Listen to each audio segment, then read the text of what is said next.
요한복음 14장 15절로 20절의 말씀을 가지고 믿는 자에게 주시는 약속의 선물이라는 제목으로 하나님의 말씀을 증거하겠습니다.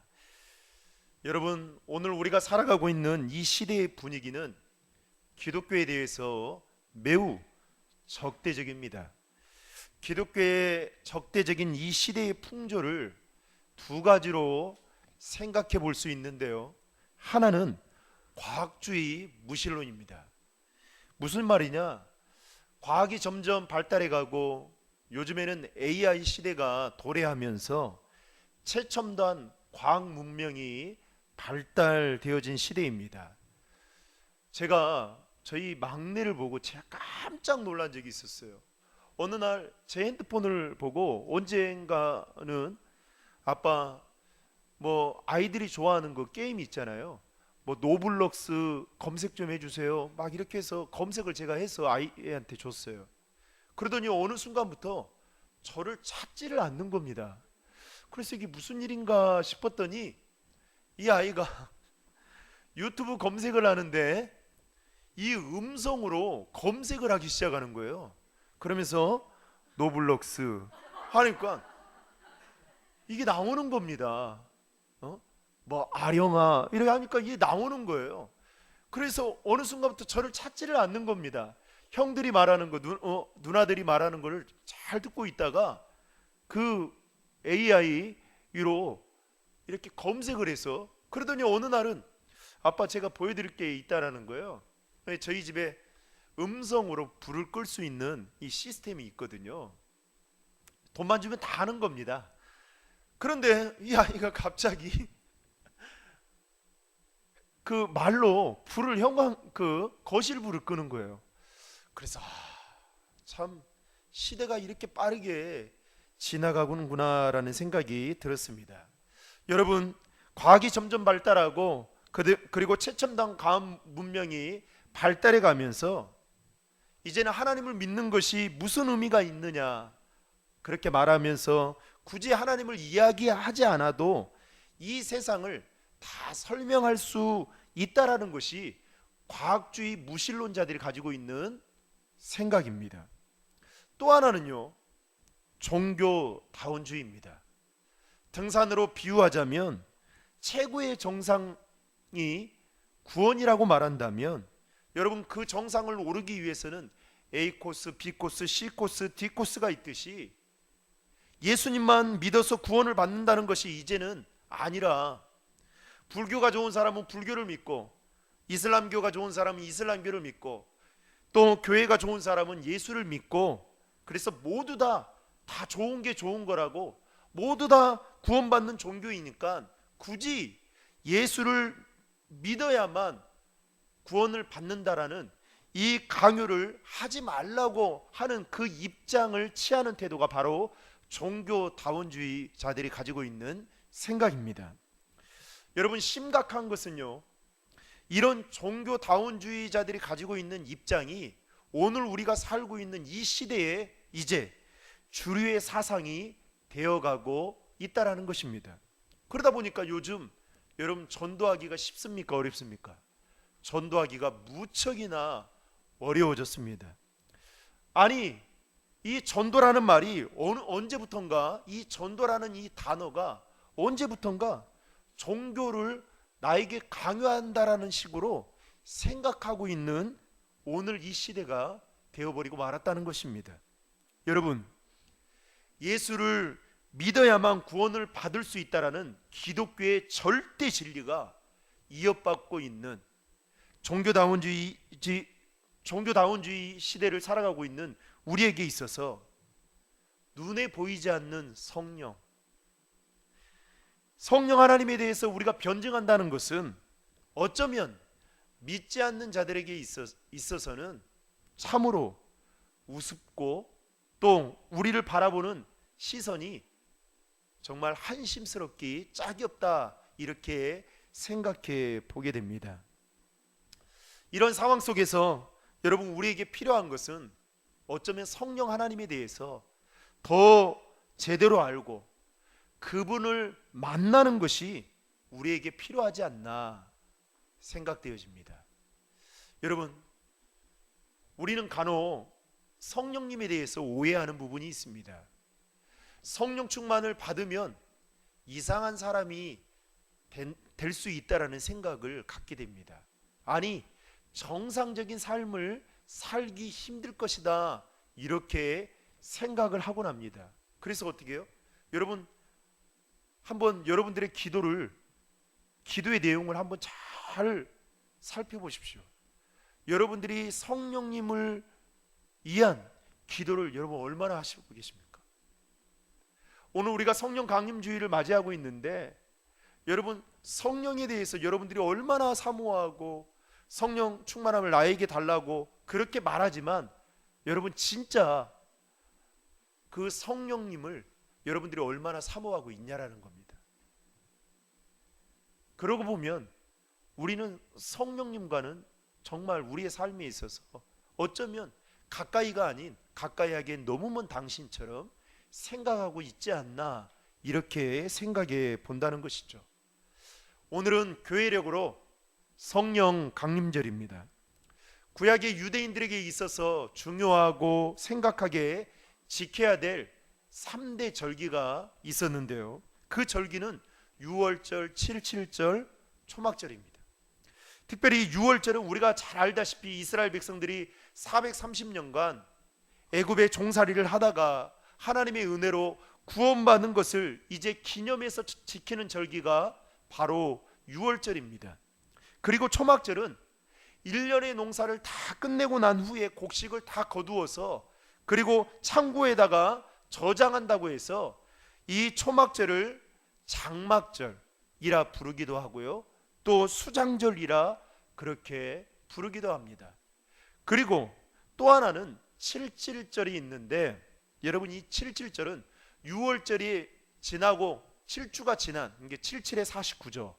49일이 지나고 50일째가 된다고 해서 이거를 뭐라고 부르냐면 오순절이라고 그렇게 부릅니다.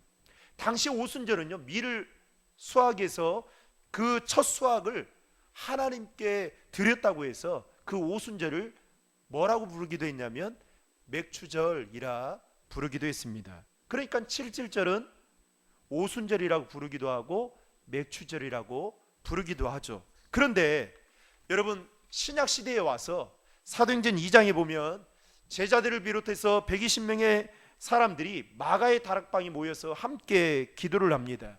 그들이 기도한 목적은 단 하나였습니다. 예수님께서 승천하시면서 그들에게, 너희들에게 보내주시겠다고 약속하신 그 성령을 그들이 사모하며 기다리며 기도했다는 것입니다. 그리고 기도할 때에 오늘 우리 장로님께서 기도를 해주셨던 그 내용처럼 성령이 바람처럼 불처럼 강하게 임하면서 방언을 하게 되는 성령의 역사가 나타나게 되고, 이로 인해서 초대교회가 생겨나게 되는 새로운 경험을 그들이 하게 되었던 것입니다. 언제요? 오순절 때 이 일이 있었던 것이죠. 특별히 우리가 살펴보게 될 본문의 말씀은 예수님께서 그의 제자들에게 매우 중요한 약속의 말씀을 하시는데, 그 말씀의 핵심은 16절에 기록되어져 있습니다. 우리 16절 말씀을 다시 한번 같이 읽겠습니다. 내가 아버지께 구할 것이니 아버지께서 너희에게 다른 보혜사를 보내셔서 너희와 영원히 함께 있도록 하실 것이다. 공동 번역에서는요, 이렇게 기록되어 있는데요, 내가 아버지께 구하면 다른 협조자를 보내주셔서 너희와 영원히 함께 계시도록 하실 것이다. 한마디로 예수님께서 제자들에게 뭐라고 말씀하시냐면 보혜사 성령님을 너희에게 보내주시겠다, 이렇게 약속하신 말씀이라는 것입니다. 그렇다면 오늘 말씀을 통해서 좀 더 구체적으로 믿는 자들에게 주시는 약속의 선물은 무엇이고, 그리고 그 약속의 선물이라고 말하는 그 성령님은 어떠한 분이신지에 대해서 오늘 살펴보면서 하나님의 은혜를 함께 나누고자 합니다. 오늘 본문의 내용은 이렇습니다. 예수님께서 제자들을 부르셨을 때에 제자들은 의기양양해 있었습니다. 그 이유는 그들은 새로운 세계에 대한 기대와 함께 열등감을 가지고 있었던 자신의 직업으로부터 벗어날 수 있다라는 그 마음이 그들에게 있었습니다. 또한 그들 마음 가운데에는 새로운 세상의 주역이 될 것이다라는 그 마음이 설레임으로 남아 있었습니다. 그런데 예수님께서 제자들을 부르시고 갑자기 하시는 말씀이 내가 고난의 길을 걸어가겠다, 뜻밖의 말씀을 제자들에게 하십니다. 이때 이 말을 들었을 때 제자들이 막막했던 것이죠. 왜냐하면 그들이 가지고 있던 이 모든 꿈들이 예수님의 그 하신 말씀, 고난의 길을 걸어가야겠다라는 이 말씀을 통해서 한순간에 물거품이 될 수 있을 것이다라는 그 생각 때문에 제자들의 마음이 어땠을까요? 아주 낙담하고 절망했을 것이고, 아니 정신적인 공황 상태에 빠져 있지 않았을까, 이렇게 생각해 보게 됩니다. 그래서 베드로도 예수님께 묻죠. 또 오늘 성경에 보면 도마도 예수님께 묻습니다. 요한도 예수님께 묻습니다. 그들이 묻는 내용은 이런 내용이죠. 예수님, 도대체 어디로 가려고 하십니까? 우리를 이렇게 두고 무엇을 하려고 하십니까? 여러분, 요한복음 14장 4절에 보면 그렇게 말하고 있죠. 내가 어디로 가는지 그 길을 너희가 아느니라 말하고 말할 때에 5절에 보시면 도마가 뭐라고 말합니까? 주께서 어디로 가시는지 우리가 알지 못하거든. 도대체 어디로 가시는 겁니까? 묻는 거죠. 그들은 근심과 걱정으로 가득 차 있었습니다. 그때 예수님께서 제자들에게 하시는 말씀이 오늘 우리가 읽었던 본문의 말씀입니다. 한마디로 말한다면 나는 떠나가지만 영원한 동반자인 성령을 너희에게 보내줄 것이다, 이렇게 말씀하고 있다는 것입니다. 성령을 제자들에게 선물로 주시겠다라고 약속하고 계시는 말씀이 오늘 우리가 읽었던 본문의 말씀입니다. 사랑하는 성도 여러분, 하나님은 하나님을 믿는 자녀들에게 약속의 선물로 성령님을 보내주셨다는 것입니다. 누가복음 11장 13절에 보면 이런 말씀이 있습니다. 너희가 악할지라도 좋은 것을 자식에게 줄 줄 알거든 하물며 너희 하늘 아버지께서 구하는 자에게 성령을 주시지 않겠느냐 하시니라. 아무리 악한 자식이라도 부모에게 구하면 어떻게 해요? 부모가 좋은 것을 주려고 하듯이 우리가 하나님께 구할 때에 성령을 우리에게 선물로 주시겠다라고 성경은 분명히 그렇게 말씀하고 있다는 것입니다. 따라서 여러분, 우리는 무엇을 구해야 될까요? 성령님을 간절히 구해야 된다는 것입니다. 왜냐하면 하나님은 구하는 저와 여러분들에게 오늘 또 성령님을 우리에게 선물로 주신다는 것입니다. 그렇다면 성령님은 어떤 분이실까요? 두 가지로 말씀을 드리고자 합니다. 첫 번째로 성령님은 우리의 도움이 되시는 분이시다는 것입니다. 16절 말씀을 다시 한번 읽겠습니다. 내가 아버지께 구할 것이니 아버지께서 너희에게 다른 보혜사를 보내셔서 너희와 영원히 함께 있도록 하실 것이다. 여러분, 여기서 보혜사라는 이 말은 성령을 지칭하는 명칭입니다. 한자로는 지킬 보자를 쓰고요, 그 다음 은혜 해자를 쓰고 스승 사자를 써서 지키고 은혜를 베푸시고 가르치시는 분이 성령님이시다라고 분명히 이야기하고 있습니다. 헬라어 언어로 보면 이 보혜사라는 이 말은 파라크레토스라고 말을 하는데요, 이 말의 뜻은 위로자, 상담자, 대언자, 중보자라는 뜻을 가지고 있어서 한마디로 말하면 다른 사람들을 돕거나 변호하거나 보살펴주기 위해서 부름을 받은 사람이 바로 성령님이시다라고 가르치고 있습니다. 종합해 본다면 성령님은 우리 곁에서 우리를 도와주시고 지켜주시고 보살펴주시고 상담해주시는 우리의 영적인 멘토가 되어주시는 분이 성령님이시라는 것입니다. 여러분, 이 땅에 사는 모든 사람들은 모두 다 연약하고 부족함이 많은 자들입니다. 그러다 보니까 인간은 자신의 부족함과 연약함을 채우려고 끊임없이 제도를 바꾸고 시스템을 만들어 갑니다. 그래서 어떻게 해요? 자신의 부족함을 채워가려고 하는 것이죠. 그런데 여러분, 다른 것들은 우리의 노력으로 다 어느 정도 해결할 수 있다라는 것입니다. 그런데 우리 인생에 있어서 제일 중요한 문제라고 할 수 있는 구원의 문제, 그리고 내세에 대한 문제만큼은 어떠한 것으로도, 아니 우리의 힘과 우리의 노력과 어떠한 인간의 제도와 또 시스템으로도 할 수 없다라는 것입니다. 다시 말하면 하나님만이 하실 수 있는 영역의 문제가 구원의 문제이고 내세의 문제라는 것입니다. 그래서 여러분, 예수님은 그 죄인인 우리가 이 문제를 해결할 수 없다라는 사실을 너무나도 잘 알고 계셔서 이 땅에 육신의 몸을 입고 오셔서 십자가를 통해서 우리의 죄값을 다 치러 주셨다는 것입니다. 그리고 죽은 지 사흘 만에 부활하시고 예수님께서 이 땅에 계시는 동안 부활하신 몸으로 많은 사람들에게 나타나시고 승천하시면서 뭐라고 말씀하셨냐면, 성령을 사모하라, 내가 너희들에게 약속하신 성령을 보내주시겠다, 그렇게 말씀하셨습니다. 그래서 그 말씀을 듣고 120명의 성도들이 모여서 기도했을 때에 모두 다 성령 충만함을 받게 되었고, 이로 인해서 기독교가 탄생되어지게 되었다는 것입니다. 여러분, 예수님은 왜 제자들에게 성령을 약속하셨을까요? 제자들의 능력으로는 끝까지 믿음의 길을 걸어갈 수 없다라는 사실을 예수님은 너무나도 잘 알고 계셨기 때문에 성령을 약속하셨다는 것입니다. 구원의 시작도, 구원의 성취도, 구원의 완성도 사람의 힘으로는 불가능하다는 것을 알고 있었기 때문에 성령을 약속의 선물로 보내주셨다는 것입니다. 여러분, 사도행전 8장에 보면요, 스데반 선지자가 죽임을 당하게 됩니다.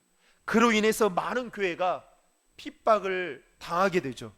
그리고 믿는 그리스도인들이 디아스포라처럼 유대와 사마리아로 다 제각기 뿔뿔이 흩어지게 됩니다. 그런데 그 가운데 빌립이라는 이 집사가 사마리아로 내려가게 됩니다. 그리고 거기에서 복음을 전하게 돼요. 그런데 사도행전 8장에 보면, 8장 7절에 보면 이 빌립이라는 이 집사가 사마리아로 내려가서 복음을 전할 때에 여러분, 놀라운 일들이 벌어지게 됩니다. 더러운 귀신들이 떠나가게 되고 병자들이 고침을 받게 되는 놀라운 일이 벌어지게 됩니다. 그러면서 그 사마리아 도시 안에 성경은 이렇게 말하고 있습니다. 큰 기쁨이 생겼다라고 그렇게 표현하고 있죠. 그런데 어느 날 성령께서 빌립에게 나타나십니다. 그러면서 뭐라고 말하냐면, 광야의 자리로 나아가라. 여러분, 지금 빌립이 핍박을 받아서 사마리아로 내려갔단 말이죠. 의도성을 가지고 내려간 게 아닙니다. 그런데 그곳에 가서도 복음을 전했더니 놀라운 기적들이 일어나고 성령의 열매가 나타났습니다. 그러면 여러분, 탄력을 받아서, 인간적인 생각입니다, 탄력을 받아서 더 힘있게 복음을 전하면 사마리아 도시 전체가 복음화가 되지 않겠습니까? 그러면 여러분, 얼마나 하나님이 기뻐하시겠습니까? 그런데 성령이 나타나서 뭐라고 말하냐면, 광야의 자리로 나가라는 겁니다. 여러분, 광야가 어떤 곳입니까? 척박하고 외롭고 또 동물이나 식물들이 살기에는 너무나도 힘든, 아니 소망이 없어 보이는 그런 땅이 바로 여러분 광야 아니겠습니까? 그런데 어떻게 해요? 빌립에게 성령께서 광야로 가라고 말씀합니다. 남들이 다 가길 꺼려하고 싫어하는 광야의 자리로 성령께서 빌립에게 나아가라고 말씀합니다. 여러분, 그 말씀 가운데에는 아마 인간적으로 그 말씀을 들었을 때 이해가 되지 않았을 것입니다. 그러면 우리는 이렇게 생각해 볼 수 있는 거죠. 성령님은 왜 빌립에게 광야로 지금 나아가라고 말씀하고 계시는 걸까요? 그 말씀 가운데에는 빌립이 가지고 있던 생각보다 더 크고 넓고 깊고 높은 하나님의 놀라우신 계획하심이 있었다는 것입니다. 그러면 그 계획이 무엇이었을까요? 그 계획은 바로 에디오피아 내시의 가정을 구원코자 하는 성령 하나님의 놀라운 계획이 있었다는 것입니다. 그래서 어떻게 해요? 빌립이 이해가 되지 않았어요. 납득이 되지 않았어요. 그런데 성령 하나님의 말씀을 듣고 그 광야로 나아갔을 때에 누구를 만나게 됩니까? 에디오피아 내시를 만나게 되고, 그가 그 복음을 듣고 그 가정이 완전히 예수를 믿게 되는 또 다른 성령의 열매를 그곳에서 만나게 됩니다.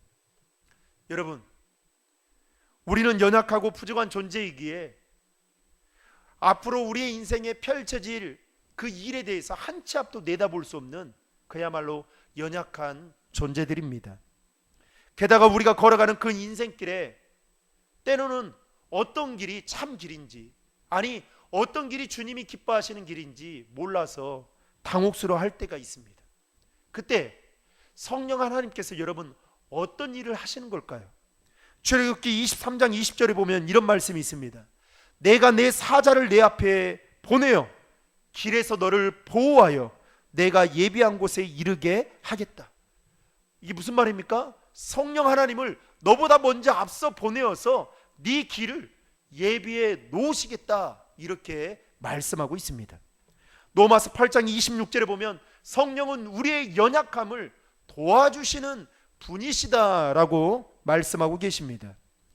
종합해 보면 성령님은 우리가 걸어가는 인생길에, 아니 한 치 앞도 내다볼 수 없는 어떤 일이 벌어질지도 알지 못하는 그 인생길에 먼저 앞서가셔서 우리의 길을 예비하시고 우리의 연약함을 도우시고 우리의 부족함을 채워주시는 분이심을 믿으시기를 바랍니다. 사랑하는 성도 여러분, 사람은 아무리 뛰어봤자 한계가 있어요. 제가 이렇게 원고를 들고 늘 원고를 써가지고 오거든요. 뭐 새벽 기도 다 원고를 써가 옵니다. 그런데 어느 날 아니 꼭 원고를 써야 되나라는 생각이 들었어요. 그런데 지금까지 한 번도 제가 원고 없이 올라가 본 적은 한 번도 없습니다. 그런 영적인 내공도 약하고요. 그런데 제가 원고를 이 강대상이 가지고 올라오는 그 시간까지 제 마음속에 계속해서 느끼는 게 뭔지 아세요? 해도 부족하구나. 인간이 가지고 있는, 제가 가지고 있는 그 영성은 한계가 있구나. 그래서 성령님 도와주셔야 되구나. 여러분, 설교를 하면서 제가 항상 느끼는 게 그렇습니다. 아무리 여러분 좋은 말로, 여러분들이 듣기 좋기에 달콤한 말로 여러분 말씀을 전해도요, 성령 하나님이 여러분들의 마음을 터치하지 않으면 제가 하는 모든 말은 앵무새가 하는 말에 불과하다는 생각이 들었습니다. 그러니까 성령님 만져주셔야 되는, 성령님이 도와주셔야 여러분 은혜 받는 겁니다. 그래서 늘 성령님을 의지하는 거예요. 사랑하는 성도 여러분, 성령님이 우리보다 미리 앞서 가셔서 우리가 걸어가야 될 그 길을 예비하시고 우리의 연약함과 부족함을 채워주시는 영원한 멘토가 되신다는 사실을 믿으신다면 믿는 우리에게 평생에 성령의 도우심을 받아 능력 있는 삶을 살아가는 저와 여러분 되시기를 주의 이름으로 축복합니다. 둘째로, 성령님은 진리의 영으로서 주의 말씀을 깨닫게 해주시는 분이시다는 것입니다. 오늘 본문 17절을 보시면 이렇게 이야기합니다. 그분은 진리의 영이다 라고 말씀하고 있습니다. 여러분, 요한복음 15장 26절에 보면 이렇게 말합니다. 내가 아버지께로부터 너희에게 보낼 보혜사, 성령을 이야기하는 거죠. 곧 아버지께로부터 오시는 진리의 성령이 오시면 그분이 나에 대해서 증언해 주실 것이다, 이렇게 말씀하고 있습니다. 여러분, 진리가 무엇입니까? 바로 진리는 예수 그리스도입니다. 예수 그리스도가 진리이십니다. 아멘이시죠? 그래서 예수님은 요한복음 14장 6절에 보면 자신을 가리켜서 내가 곧 길이요, 그 다음 뭐라고 말합니까? 진리요 생명이라고 분명히 말씀하고 있습니다. 여러분, 기독교 신앙의 진리란 어떤 사변적인 것이나 수학적인 진리에 있지 않습니다. 그것은 인격적인 진리인데, 즉 살아계신 예수 그리스도를 받아들이는 것이 진리의 행위이고, 그리고 인격체이신 그분과 교제하는 것이 진리 안에 거하는 길입니다. 그런데 오늘날 많은 사람들이 이 사실을 깨닫지 못하고 살아갑니다. 그래서 모든 종교에는 뭐라고 말합니까? 참 구원이 있다라고 종교다원주의적인 생각을 가지고 말하는 사람들이 있습니다. 우리 역시도 예수를 믿기 전에 우리의 모습을 볼 때 그렇게 생각할 때가 많았습니다. 그래서 전도를 강요하는 기독교인들이 되게 편협적이고 어떻게 해요?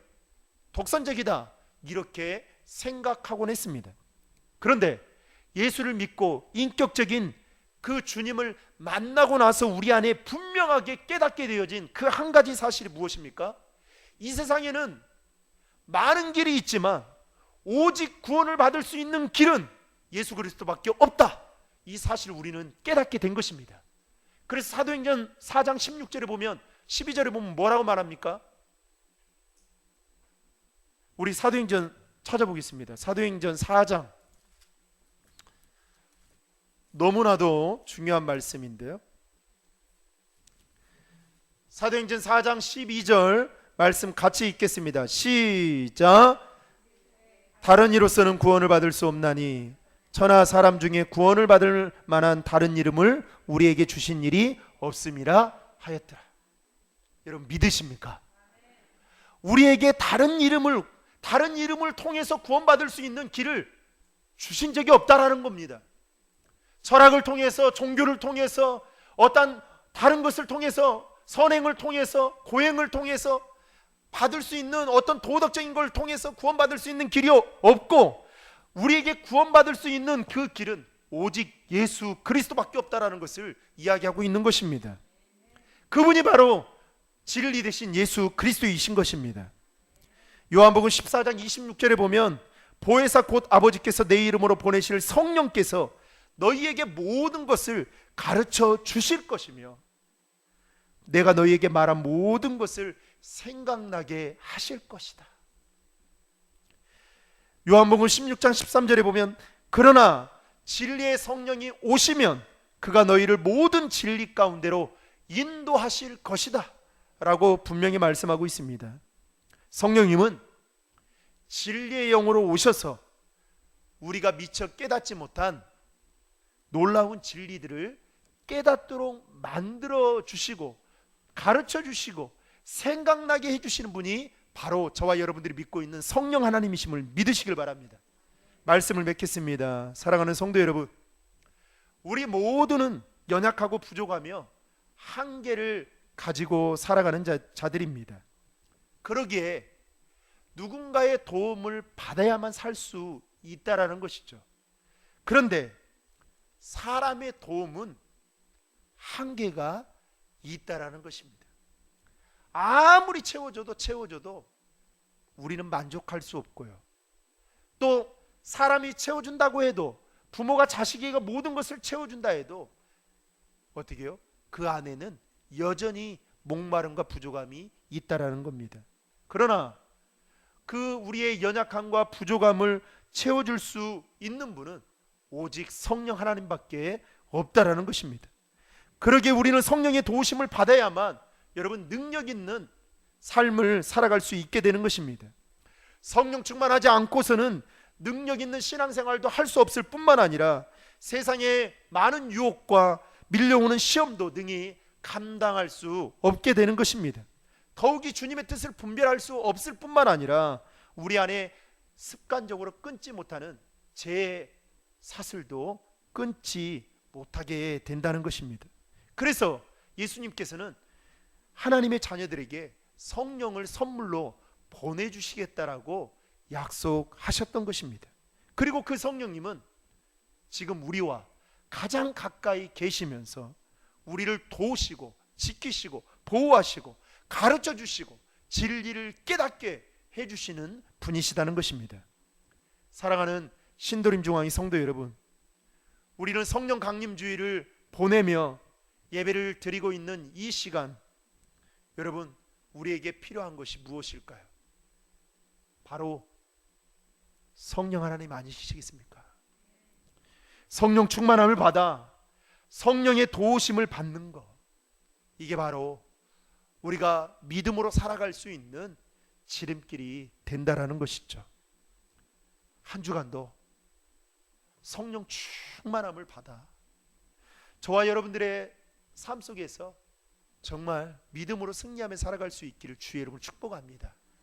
그리고 늘 여러분 간절히 성령 하나님을 구하시면 그분이 저와 여러분들과 함께 계시는 성령께서 저와 여러분들의 삶을 도우시고 인도하시고 지켜주시고 또 생각나게 해주시고 더 좋은 길로 인도해 주실 것입니다.